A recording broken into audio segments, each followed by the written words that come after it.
Hello everybody, Brad Johnson here, and in this video we're going to be looking at working with Yin and Yang energy.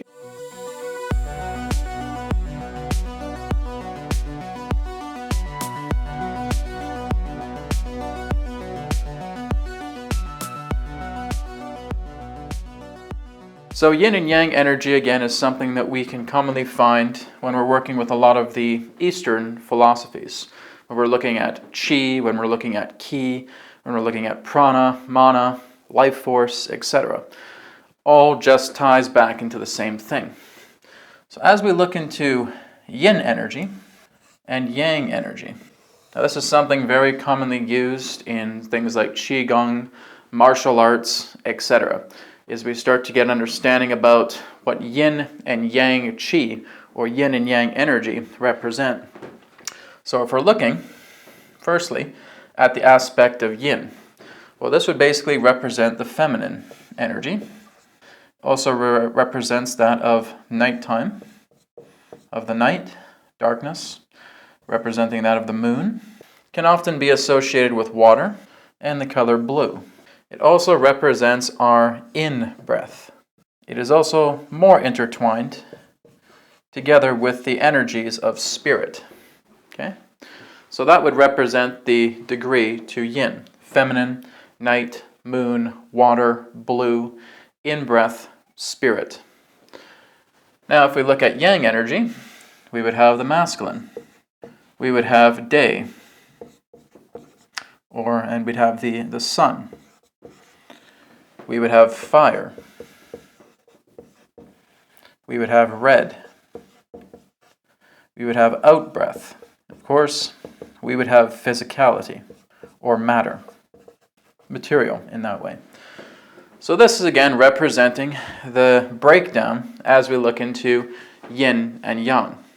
So if we're looking into Yin and Yang and how we are going to apply it into ourselves, we can again look more into what it is that we are attempting to develop.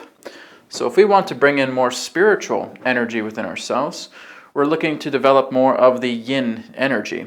And so one of the other things that I wanted to mention as well too is that it may represent a cool or cold sensation, whereas Yang would represent a warm or a hot sensation. Okay? So again, those are important as well too. Because if we are starting to work with Yin energy, working with our in-breath, we can actually empower areas of our body should we want to bring in more spiritual balancing within the body itself. So how could we basically achieve that? Well, let's say, for example, that we wanted to exercise the third eye a little bit more. Okay? So we're going to work in infusing the third eye only with Yin energy rather than Yang. So what we would basically do is we would imagine a sphere. And this sphere would be contained directly into the third eye. Now we are still going to be breathing out Yang energy and grounding and anchoring that energy into the physical. But what we're doing is we're concentrating just specific Yin energy into the third eye itself. So there are many different types of visualizations that we could do. We have a whole bunch right here that could represent the blue color or water. Okay, so if you're being able to see a very large orb or a large energy ball contained here in the third eye, and just being able to very slowly breathe in Yin energy. And then what we're doing with grounding the energy, with the Yang energy, is we're imagining that this energy is becoming completely materialized, integrated into the third eye. So we're using the Yin energy to charge the third eye. We're using the Yang energy to ground it, to materialize it, to integrate it into our body. So one example of how we can do this, if you want to follow along, is just go ahead now and close your eyes. I want you right now just to imagine that there is like a bubble, an energy bubble that is contained right upon your brow. And as you take a deep breath in, I just want you to imagine that a cooling blue energy is now starting to fill up that bubble. So take a breath in. As you breathe out, I want you to imagine that that energy is just being placed into the third eye, that you're imagining that that bubble is now being fully integrated and absorbed into the third eye. So breathe out. And you're kind of feeling like a warm heat sensation as it's being absorbed into the third eye itself. And just continuing to do that again. Take another deep breath in, very slowly. Feeling that blue, watery, cold energy of yin. Filling it all the way up, and very slowly breathing out, feeling that energy bubble integrate into the third eye, and just letting it settle in, ground into the material plane. Okay? So that's all you're doing, is you're just continuing to work with that particular type of energy. Breathing in the yin, integrating the yang. Breathing in the yin, integrating the yang. So that's all we're doing, is we're basically looking at this with yin and yang in its two appropriate directions. Now yin itself, as it represents spiritual energy coming into the physical, we're basically seeing that in a clockwise direction. When we're looking at the yang, we're seeing that in a counterclockwise direction. As we're breathing out energy, it is returning to the ethers, and that represents a counterclockwise rotation. As we're bringing in spiritual energy, as we're bringing in yin, we're looking at it in a clockwise direction. It is now becoming part of our body. It's now becoming part of the material, which can operate in the clockwise fashion as it pertains to time. So we can do a lot as it relates to balancing out our body and being able to also integrate these two energies. Now, quite a few years ago, there was a video that I saw online that was all about an individual known as Dynamo Jack. I'm pretty sure some people on my channel may already be aware of this type of video, about this individual who is able to play with yin and yang chi, and is able to basically conduct electricity just through his body, or what we could refer to as chi-tricity in that way, through his own body. Being able to also perform such things as pyrokinesis, or being able to harden the hand to stop a rifle pellet. Also being able to put a chopstick through the table of wood, right? All of these are very, very possible, but it does require a very long time of being able to integrate all of these energies together. What you're basically doing is you're playing with the substances in that way as it represents to energy polarities. Now, it is very true that, as he speaks of, that if we're looking at the perineum, which is the spot just in between the genitals, this would represent the yin energy, or the negative. That's another thing I should put on here. The negative representing the yin, and the positive representing the yang. Okay? So the perineum would basically represent that of the negative polarity. Then you have what's known as the Navel Chakra, and that would represent the positive energy. So what you're basically doing is you're doing a specific type of meditation where, again, looking at two orbs. So you'd have one orb that would be contained within the perineum area. And again, as the perineum reflects that of negative energy or yin energy, what you're doing is you're filling that orb just with yin energy. As you're breathing out, you're now filling the navel chakra, the positive energy, with yang energy. So again, any other particular type of visualizations that you see here through the yin and yang are appropriate. And you're continuing to do this on a daily basis, filling the perineum with yin energy, filling the navel with yang energy. Now, of course, I don't want to really instruct too many people about how to conduct electricity through their body, because that can have hazardous aspects to it. What I can say is that through personal experiences, I've had kind of like static shocks that have happened when I've been going into meditation and just playing with the yin and yang energy. Just very, very light, brief electric shocks. Now, some people may also notice that when they hold up a light bulb, they may be able to turn it on and off through the idea of them being able to direct the chi flow within that. And again, that does take some time. There are those in that sense who are going into meditation and they'll make light flickers, or the lights within the room flicker, or they'll make the bulbs burnt out. They could also go to an extreme where they may actually be able to shatter windows, right? That can happen as well too, but that's just all about really infusing the chi energy and projecting it throughout the entire room. And what you're doing is creating a very powerful electromagnetic field that is interfering with the aspect of the common frequencies that we use in electricity. So electricity, again, from what we can understand, is a very dirty type of electricity. We have extreme low frequencies, and this can basically be bombarded by that of the natural chi energy, or the natural chi fields. But again, for some, I would say for many rather, it would take quite a bit of time to really develop yourself in making this chi energy very, very prominent within yourself.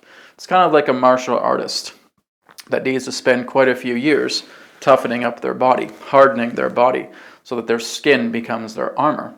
Well, it's the exact same thing with this. You want to spend a few years in being able to really develop the chi flow, being able to feel what the difference is between yin and yang chi. What's the genuine feeling when we're looking at it into the body, when we're feeling it flow through the body? We're basically looking at cooling and warmth sensations. So if we're bringing in, again, a lot of yin chi, we're just feeling that cooling sensation just flowing through our entire body. That's one way of how you're able to diversify it. Some people can actually just close their eyes and see the yin chi just flow through their body as well too. This can be taught in such systems as qigong, for example. Yang energy, we're looking at a warm or hot sensation coming through the body. So basically, if you're looking into the aspect of pyrokinesis, you're looking into something that could represent a very strong yang discharge in that particular way. But of course, the two need to complement each other. You basically have yin and yang together, to working together and helping to really charge your own body to basically make it chi electricity or something like pyrokinesis. So we won't get too much into that about how to do that, because again, there can be a lot of dangers. It's really important that we're not messing with this too much. If we have been doing a lot of chi training for the past few years, there's a certain level of responsibility that needs to come together, because you can hurt a lot of people with this. It can be very, very dangerous. You can set arson, right? There's a lot of things that can be very, very dangerous. And this is why a lot of these particular type of forbidden forms of knowledge, as it relates to chi management, chi direction, chi empowerment, has basically been kept under a lot of secrecy. Because if everybody upon the planet here who has not really been able to work or develop upon themselves had those particular types of abilities, we'd be in a lot of trouble, right? There's a lot of immaturity as it pertains to this, because we still get into that superhero type mold, right? I'm going to shoot pyro out of my hands and destroy things and all that. So there needs to be a very strong state of grounded discipline and responsibility. So I certainly would not be teaching anybody how to do any of those things. But this, again, is just something that you can work with in being able to balance the hemispheres of your body, because there will be areas within our body that have a lot more yang chi or stagnant chi. Yang chi that has basically been stagnant, and we're basically being able to run yin chi through those areas of the body to help release a lot of that stagnancy, right? And again, there's areas that we can also balance and ground with yang energy as well too. So yin and yang, the clockwise, the counterclockwise, the negative, the positive, the feminine, the masculine. A lot to work with this all together. So again, it's just all about being able to work and distinguish the differentiations of the polarities as it relates to negative and positive chi, or negative and positive prana. Being able to distinguish, okay, this feels like a cooling sensation. It almost feels like really cold water is just flowing through me right now, or cold liquid light is flowing through me right now. Good, then you're basically working with yin energy. If you start to feel like your palm chakras are heating up, Great. That's yang energy. That's a lot of the chi that's being built within that's being brewed within yourself, and you're now able to perform different aspects of healing as it relates to that.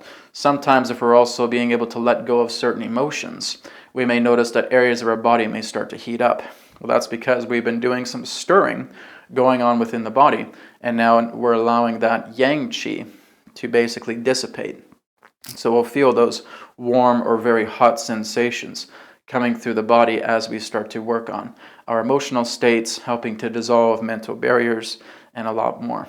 And then, of course, we're feeling a lot of cooling sensations as we work more with spirit. Spirit can represent that cooling sensation. It doesn't have to be ice cold, but there are people who have had instances where they feel that maybe a not too pleasant type of spirit is within their space, and they feel ice cold. Well, that's taking that yin energy to an extreme, and they may just feel like there's almost like smoke or steam coming out of their breath.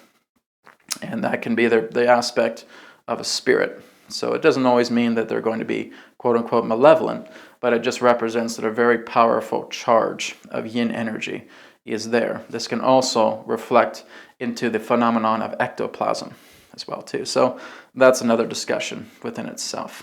But all in all, just start to play with these two polarities and see how things develop, being able to differentiate the difference between yin and yang energy. And now understand, this type of work can take years to develop. This is not something that's just, oh, I got it, right? I've been working with Qigong and Yin and Yang energy for quite a few years, and it's still, nowhere near to the point like that individual that has been termed Dynamo Jack, right? And I'm not looking to go to that particular area altogether, but I wanted to do a video to talk a little bit more about Yin and Yang Qi, and just being able to use certain polarities of either one of these and seeing how beneficial it can be for the body, to helping to balance out the hemispheres as it relates to our morphogenic field and to our own physical, mental, and emotional bodies as well. So continue to practice this and see how far you can go as you ground, discipline yourself, and become responsible. Very, very, I guess you could say, ethically, as it relates to working with this energy. Thank you so much for watching this video. If you have any questions on this video or any other videos on my channel, just feel free to go to my website, realitywhisperer.com, and you can go to the contact section to drop me an email. Also, a lot of great private sessions, courses, digital products, free media, and a lot more available on the website.